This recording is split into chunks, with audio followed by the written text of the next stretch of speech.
Like, I don't understand what has happened with Looney. He's played a lot of games. Maybe he needs a couple days off. I don't know.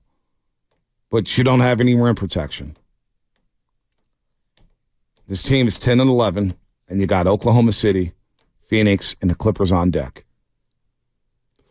I'm optimistic, Bonte. Oh, I'm sure he is not. Thank God the lines are lit because he can't get through right now. I got tagged in a few tweets last night. No, I get tagged in tweets every night from him. Have I replied to one? That's another question. Get a face on your avatar, Brian and Palo Alto. Maybe I'll reply. No, I love the mystery of not knowing. I I'm don't. a dynamic human being. I don't. He could be anybody. Sean in Oakland. What's happening? You're on a roast. He's gone. Hey, how you guys doing? What's up, Sean? Okay, so I'm hearing you guys. I just came to a reality, like, Klay's coming off these injuries, right? And I'm thinking, besides them winning the championship after the 2 years that he came back, he's at a shell of himself because being an athlete and you go through those type of injuries, you're fighting through something. You're fighting through because you know he's coming to the reality like, oh, I'm not that guy I was 4 or 5 years ago. I'm not that guy no more. And you're fighting yourself because you're trying to push yourself to be that guy. And you're having glimpses every now and then like, oh, I can still do this, but then it comes back to reality like, no, I can't. So I'll still give him the benefit of a doubt, like give him some time because at the same time we gave a lot of other people time to get better and get back. Wiggins' situation, he's going back to where he was in Minnesota and stuff. And this is something that's like a blanket over the eyes. He's always been this guy. Besides the fact that he played pretty good in a few years with Golden State, but Wiggins always been this guy with the other teams that he played for. Now it's in reality like, oh, now we got the Minnesota Wiggins.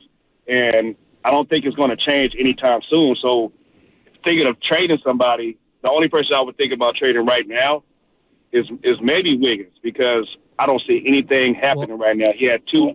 So go ahead. No. It's interesting. Like everyone says, oh, it's the Minnesota Wiggins. No, it's worse than the Minnesota Wiggins. Yeah, like if you just look at his box scores or whatever they call them, stats year over year over year, it's like the worst version of Andrew Wiggins since like his rookie year. Like it's that bad. It's bad. It's bad. It's really bad. There's no other way to sugarcoat it. But like, here's the other part that I'm looking at. Like, he's in year 11. Klay's in year 13? Right. Right? Like, did we expect these guys to be better versions of them? Like, what LeBron does, what Steph does, those are outliers, getting better or getting more refined or more efficient as time goes on. Like, that's what the rare all-time players do. A lot of guys hit a wall at year 10, 11, 12, 13 and start to taper off and come back down. So I'm looking at Wiggins so far this season. He had the good second half in a 141-139 game against Oklahoma City. Mm-hmm. Where I thought, okay, he's showing some aggressiveness. He's playing some defense. I can live with that. All right?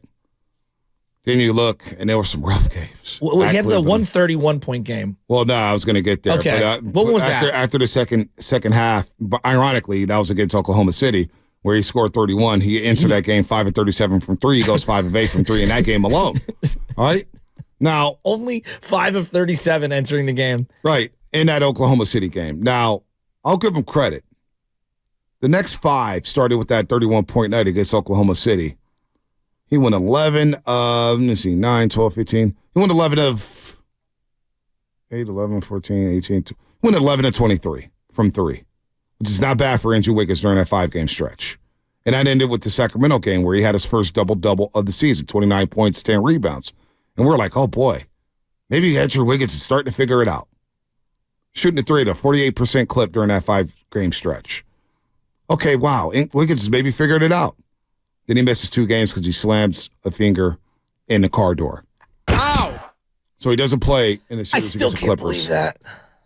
So he doesn't play in the 2 games against the Clippers. So he's the guy who's supposed to pick up the slack for Klay Thompson in terms of defending the best perimeter player. Well, I'm looking at the perimeter players for Portland, and Shaedon Sharpe got his last night, 26-6, and Simon shot a lot, 10 of 27. He wasn't efficient at all, but boy, he was blowing by everybody. I mean, he had wide open looks. It wasn't like the Blazers were shooting back. They were getting wide open looks. They just can't shoot. Boy, you give up those same looks to Oklahoma City, and you will get torched. Like they have 3 times this year against Oklahoma City. Although they won one of the games, you gave up 139 in doing it. So I don't know how you wake up Andrew Wiggins. I don't know. Because if I'm looking at a pecking order of issues to fix, I know what Klay is, and I don't think you can fix that. It is what it is with that. I don't know what you could do with Klay. But what can you do with Andrew Wiggins? Because he is a two-way player when he wants to be. But maybe Steiny's right. Maybe the championship season was an outlier. Maybe the first 2 weeks or the first month of last season was an outlier for Andrew Wiggins. Because it certainly seemed like he figured it out. I don't know what this version is, but he's not capable of starting. And he's playing small forward again. Look at his body. His body just looks different. Well, you're asking, like, what do you do with Klay Thompson? Well, I think one of the things you do with Klay Thompson is you find a way to get him some corner open threes. That's number one in the offensive set. I don't know. Well, how do you do that? You got to adjust your why? system. You know how you do that? By getting guys who could break their man off the dribble. Exactly. How many guys do they have for that? None outside of CP3, and I don't think he can do that sustainably at this level anymore. Steph Curry. Even Steph, he's getting double teamed, though, B. So it's hard for him to get downhill. So you got to have. When was the last time we saw a high pick and roll with Steph and Draymond Green, where Dre's going downhill and you have Klay Thompson in the corner waiting to catch a wide open three? Feels like forever. Now teams are not going to leave Klay Thompson open because he's still Klay Thompson in reputation. But I hear you. But that requires having guys who could break their man off the dribble.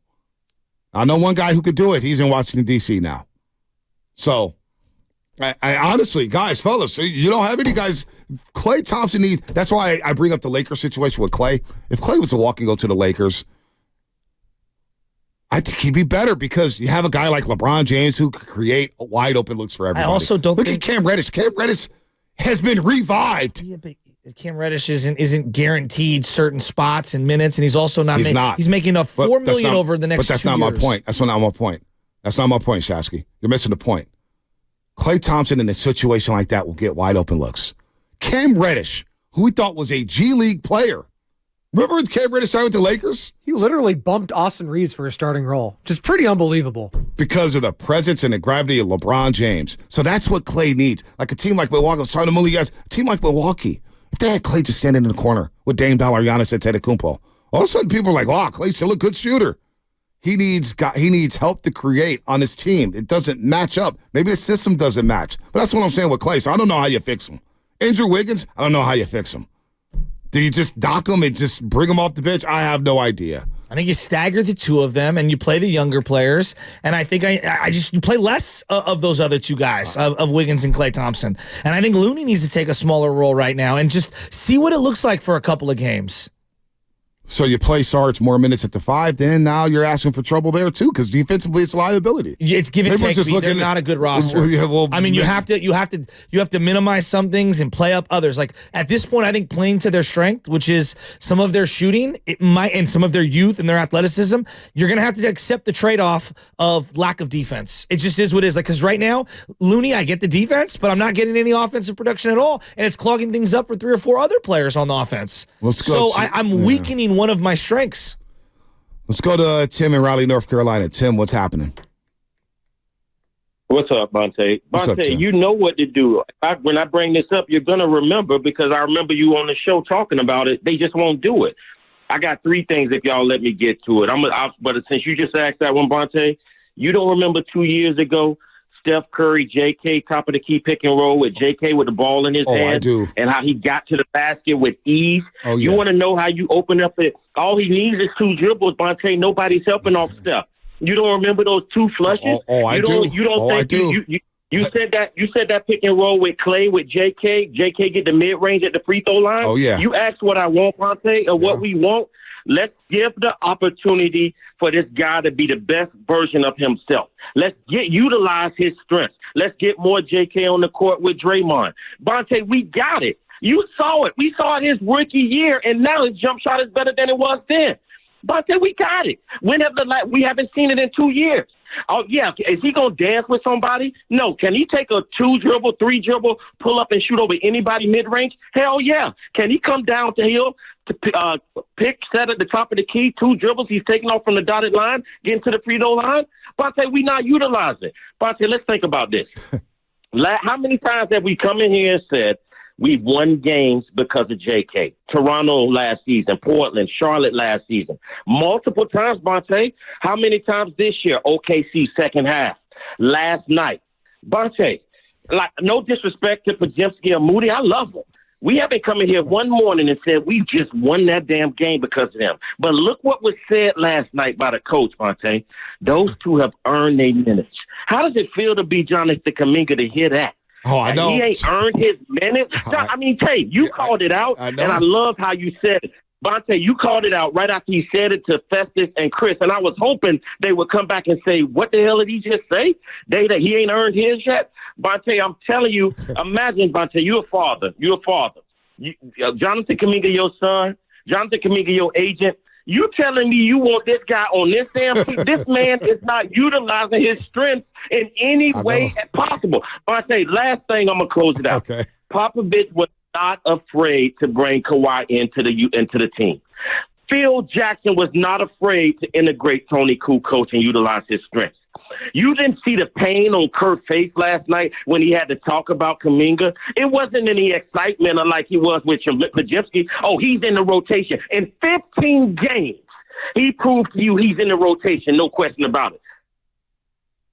That's unbelievable. Thank you, Bonte.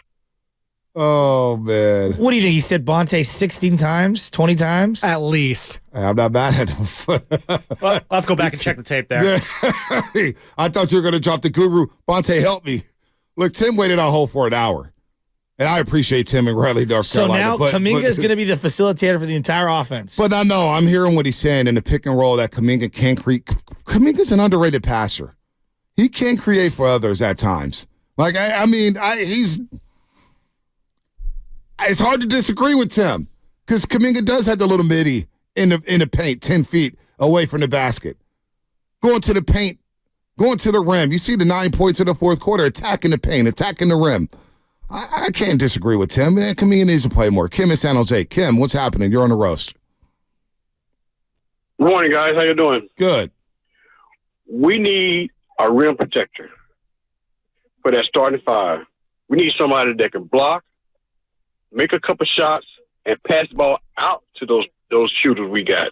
And as far as our second string, man, if our second string are playing together, we got the best second string in the league. Don't know other player, other team wants to see that second string because they're young and bigger and ready to play.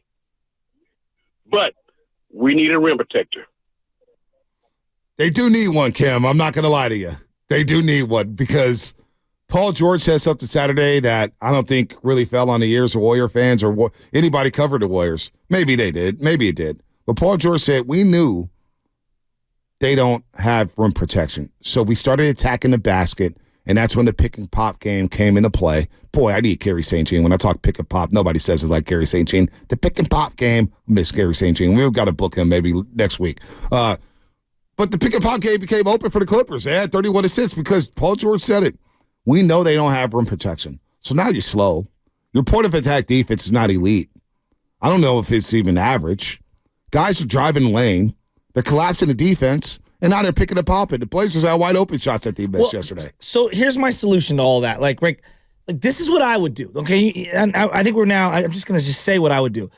I'm starting Steph, Moody, Wiggins, Kuminga, and Draymond. And I'm having CP3, Saric, and Klay Thompson come off the bench. And we're going to stagger some of the minutes, and some young guys will play with some of the older guys. It's not a catch-all, but I would just see what that looks like for a couple of weeks. Can I ask why Wiggins deserves to start over Klay Thompson? It just strictly because I think Saric, CP3, and Klay will look good together on the floor, and you could balance the floor a little with a passing big who could shoot beyond the arc, and with CP3 setting them up, I think you'll get a more efficient, better version, and you need a clear scorer on the floor with that second unit, and I think Klay provides that, and when you have CP3 with him, I like it. Are you going to take a hit defensively? Sure, but it's the second unit, so I mean, I'm just trying. I'm experimenting here. No, I suggested that a couple weeks ago that Klay should probably play with CP3 and Sarge because it opens up. So you listen to me. I'm glad you.